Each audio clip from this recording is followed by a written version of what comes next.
Eleanor entered the magnificent conference hall of the university, wearing her simple gray cardigan and modest outfit, causing all heads to turn. A mocking smile appeared on the lips of arrogant Professor Hamilton. "Cleaning staff usually use the back door," he announced into the microphone.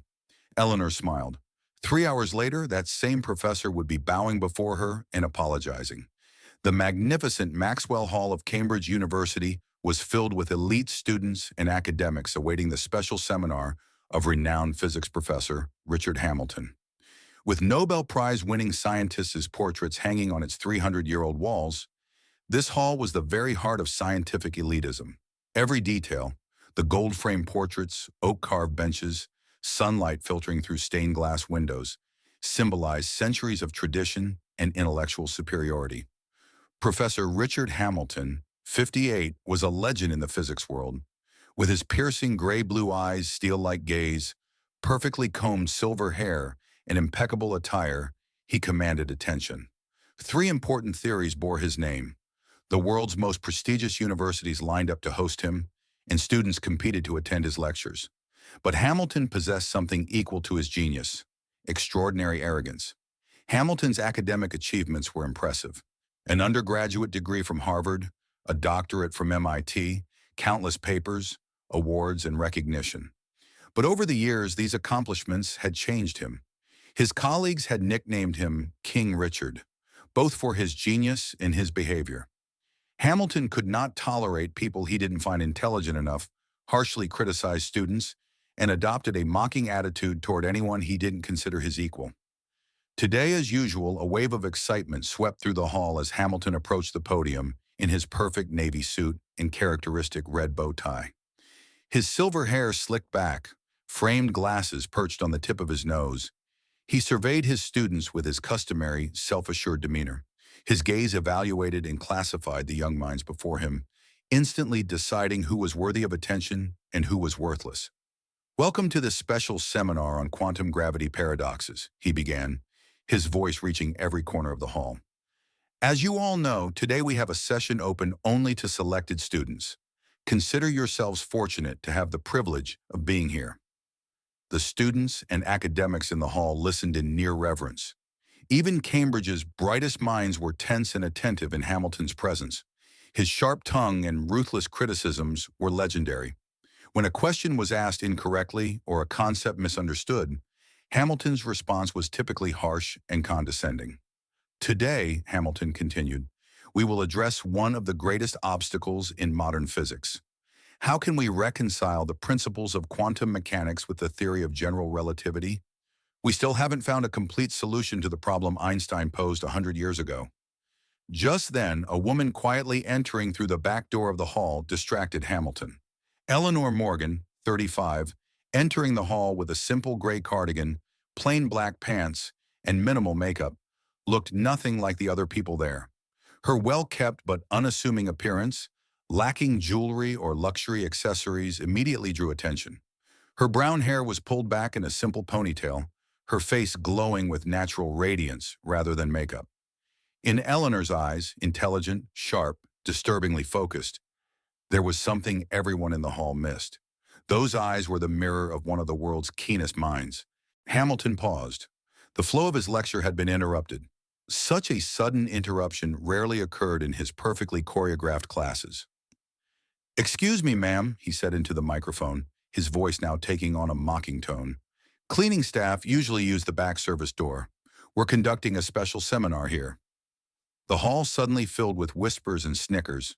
While a few students in the front row looked uncomfortable, most joined in the laughter, admiring the professor's sharp wit. Sarah Jenkins, one of the brightest doctoral students, shifted uncomfortably and whispered to her friend, "Was that really necessary?" Eleanor froze as all eyes turned to her. Her cheeks could be seen flushing slightly, but the determination in her eyes never diminished. "I'm sorry, I didn't mean to disturb," she said in a calm voice. "I'm just here to listen." Eleanor's voice was soft yet confident, her accent cultured and refined. This tone of voice surprised Hamilton for a moment. This was not how a cleaning staff member typically spoke. Hamilton raised his eyebrows. "Listen, to an advanced seminar on quantum gravity?" His smile widened. Dear lady, I believe basic physics classes are downstairs. This covers topics that even scientists with at least 10 years of experience in their fields struggle with. The hall laughed again. Eleanor still didn't retreat. She walked calmly to an empty chair in the back row and sat down. She took out a small notebook and pen from her bag. Her movements were calm and determined, not a hint of hesitation in her eyes. Since you're so eager, said Hamilton, now in a completely mocking tone, let's begin then. Let's see how long you can last. Hamilton began his seminar, starting to write complex equations on the board. His handwriting was neat and precise, his chalk strokes confident. As he explained the most challenging concepts of theoretical physics, he occasionally glanced at Eleanor, wanting to see when she would give up. But Eleanor was taking notes attentively, not looking bored or confused at all. In fact, she occasionally smiled slightly, as if not only understanding what was being explained, but actually enjoying it. Einstein's general theory of relativity, Hamilton continued, describes space-time as a flexible fabric. Mass bends this fabric, but at the quantum level, this bending is no longer continuous. At the Planck scale, space-time itself becomes quantized. That is, space-time foams, fluctuates, and is subject to the uncertainty principle. He wrote more equations on the board, each more complex than the last. This equation attempts to describe quantum gravity in the Hamiltonian formulation. However, as you can see, we encounter infinities. Despite the complex theories he was explaining, Hamilton was still observing Eleanor. He continued to look for signs of confusion or bewilderment on her face. But Eleanor's face showed only careful concentration. She was writing Hamilton's equations in her notebook, occasionally adding her own notes, sometimes thoughtfully resting her pen against her chin. An hour passed. As Hamilton progressed through the forest of complex mathematics and theoretical physics concepts, the atmosphere in the hall changed. Some students were now focused on the subject being taught rather than on Eleanor. However, others still occasionally glanced at her, wondering why this mysterious woman was still there. Hamilton took a break. All of you take 15 minutes, he said, rubbing his hands together. When we return, we'll discuss the effects of Hawking radiation on quantum gravity. Students stood up, some leaving the hall, others starting to chat in small groups. As Hamilton arranged his notes at the podium, his eyes drifted back to Eleanor. She was still sitting, now reviewing her notebook, going over some equations. Hamilton, with a mixture of curiosity and slight irritation, walked toward her. As he approached, he saw perfect copies of his own equations in Eleanor's notebook, along with some additional notes. These weren't simple explanations. They were notes that expanded and deepened Hamilton's own equations. "You're still here," he said, his voice containing both surprise and a bit of respect. "Impressive. Perhaps you're not in the cleaning business after all. Are you a journalist?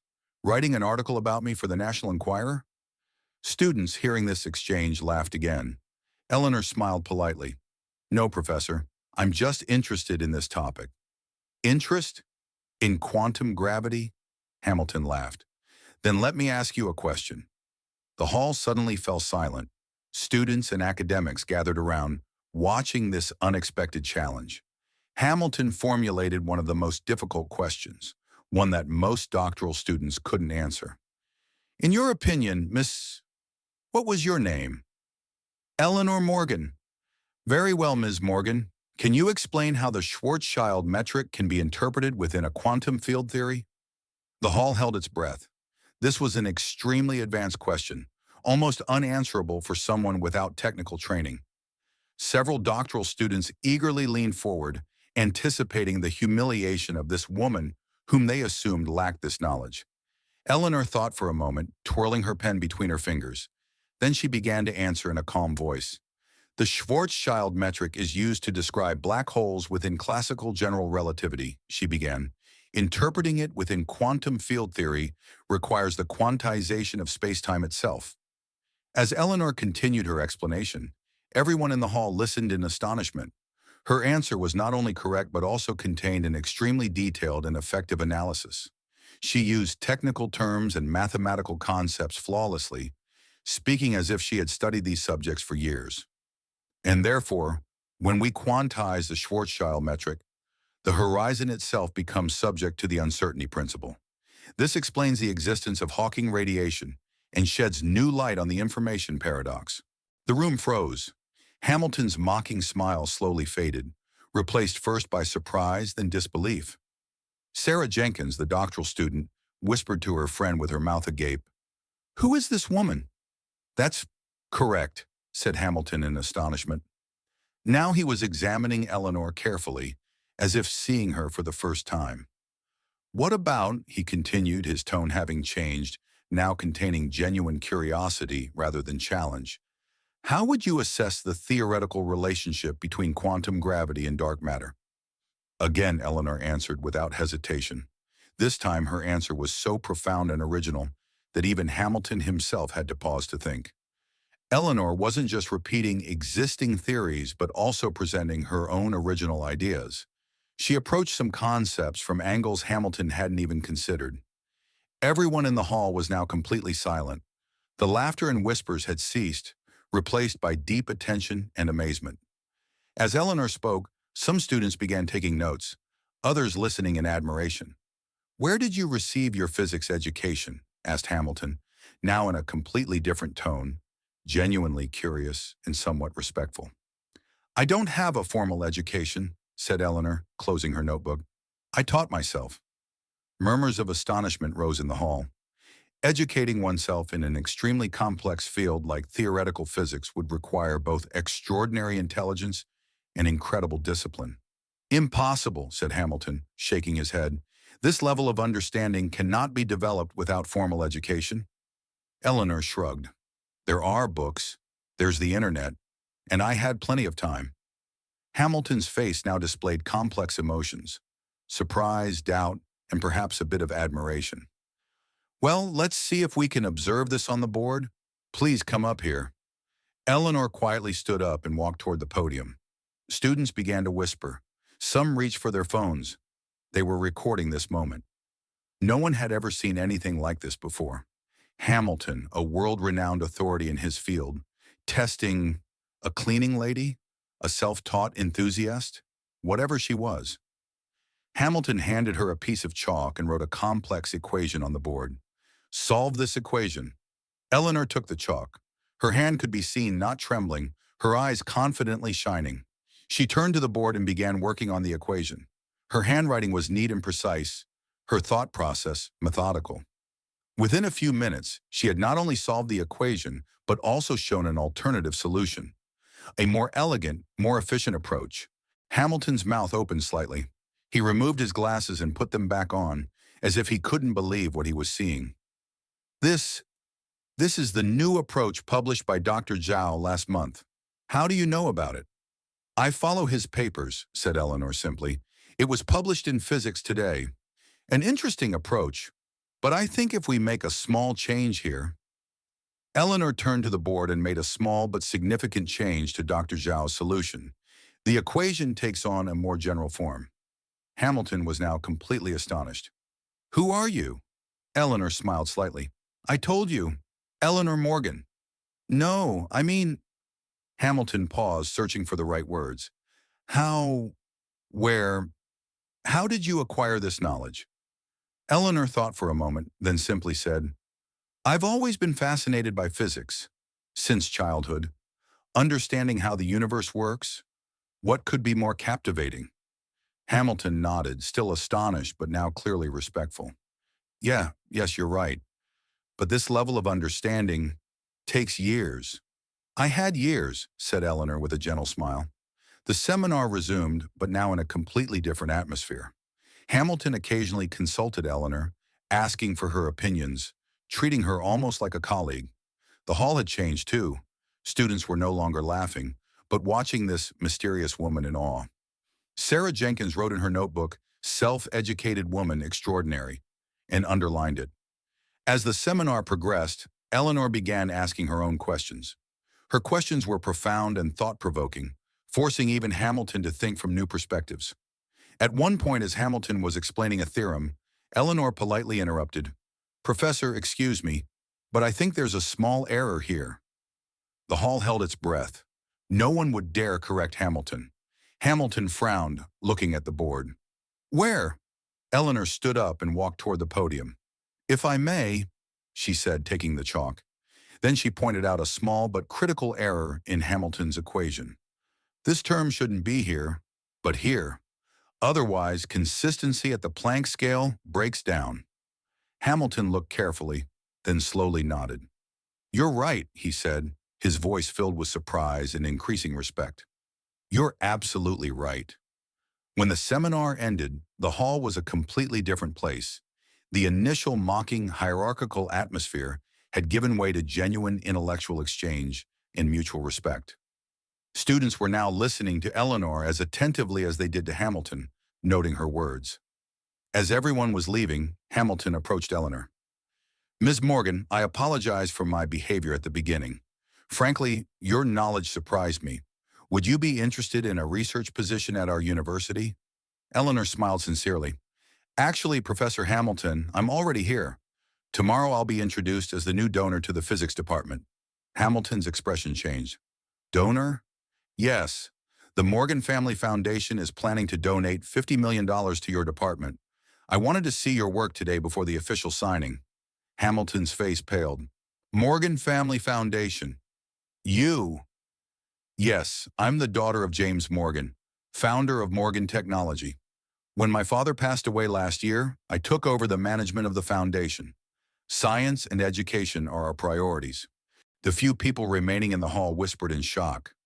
James Morgan had been one of the world's richest individuals, a technology giant, a pioneer in artificial intelligence. It was incredible that his daughter was so modest, so simple. Morgan Technologies. Hamilton struggled to find words. You're James Morgan's daughter, and I called you a cleaning lady.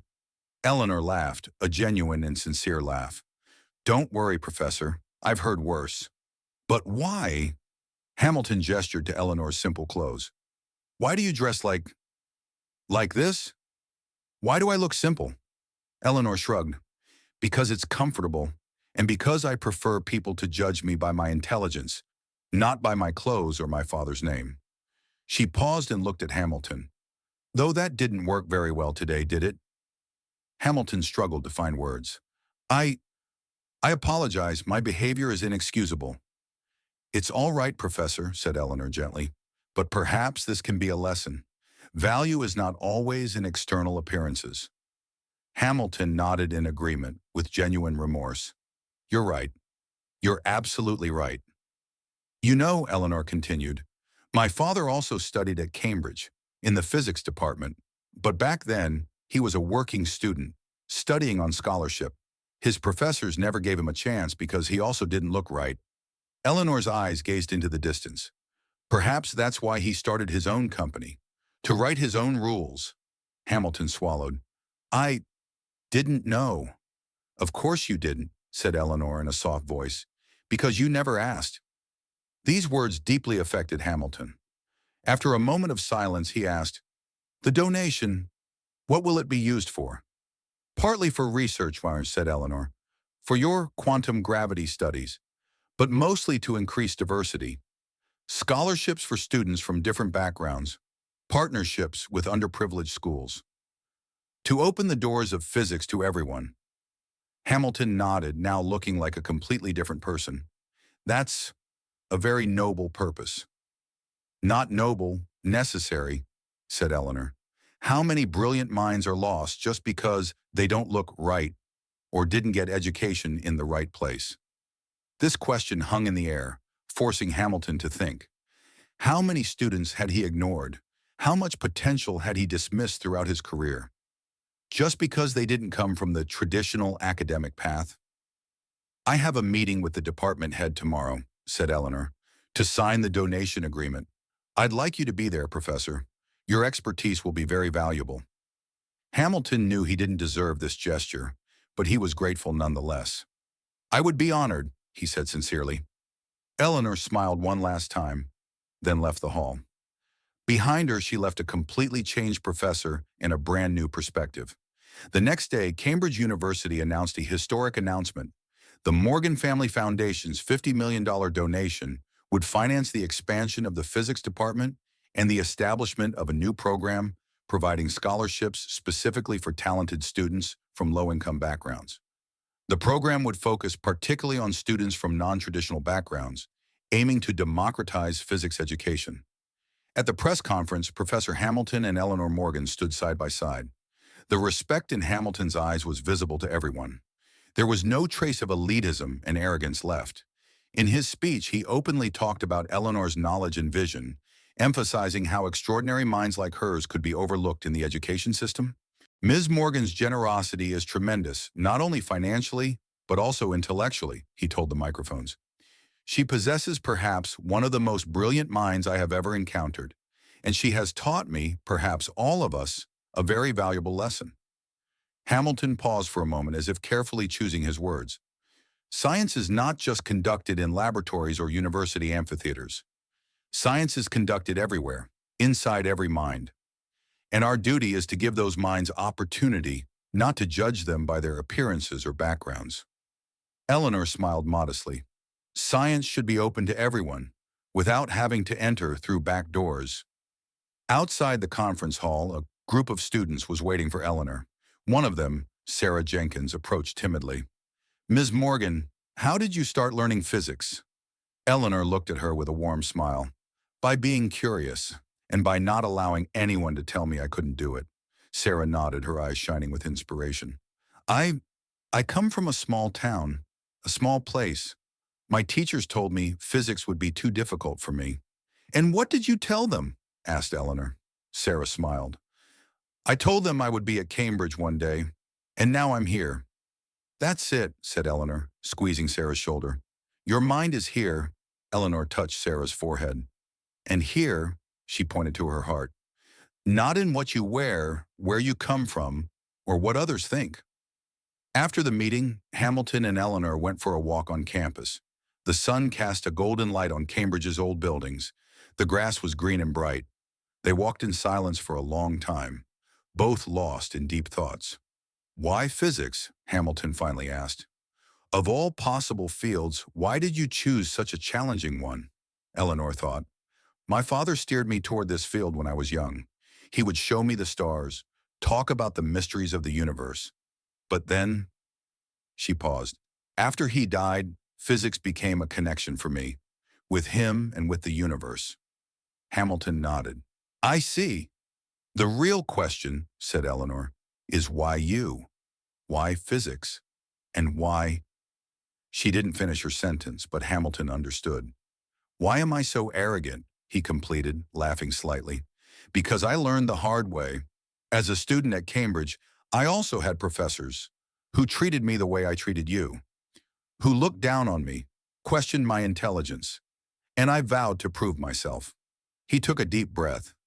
I guess at some point, instead of beating them, I became them. It's never too late, said Eleanor gently, to change. No, it's not, said Hamilton sincerely, and you showed me that today.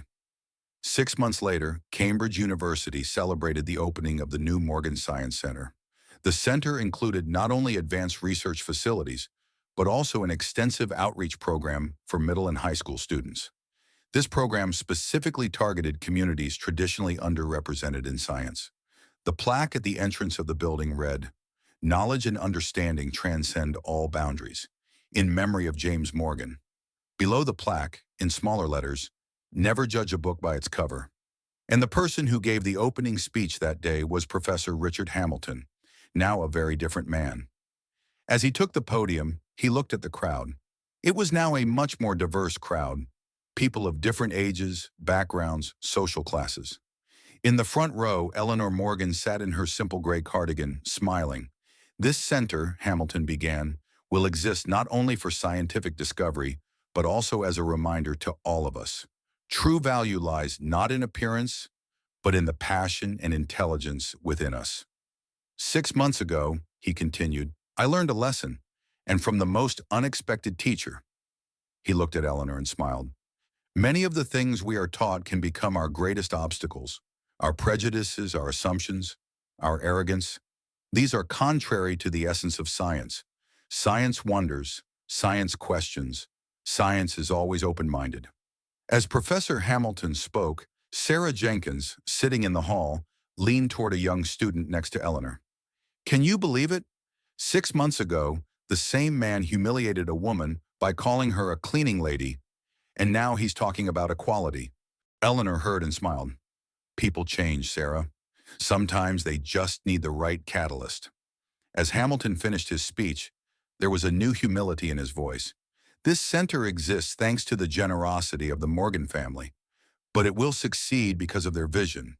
Science is for everyone. On the path to knowledge, we are all students. When the applause erupted, Eleanor stood up and quietly made her way to the back of the hall. Today wasn't her day. She didn't want to be in the spotlight.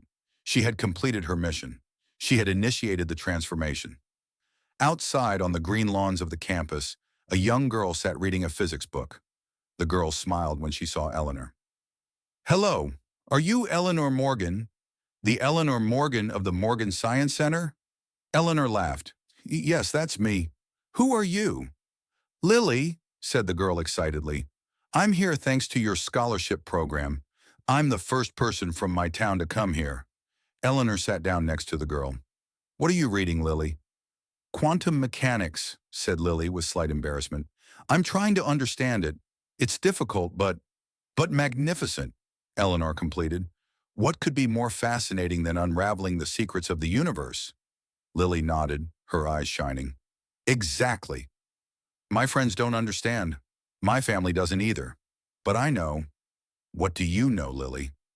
"That I belong here," said the girl, looking at the university buildings shining in the sun.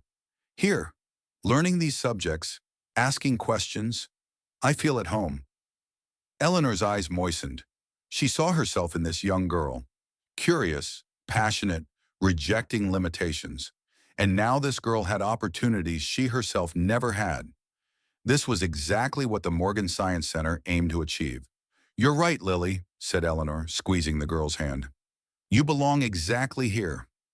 On the other side of the campus, Professor Hamilton was talking to a group of international students. He no longer focused on just one type of student, the rich, well-connected ones with the right background. Now he gave equal attention to every student, whoever they were, wherever they came from. From a distance, Eleanor smiled. Sometimes, to see the most valuable things, one must first learn to look.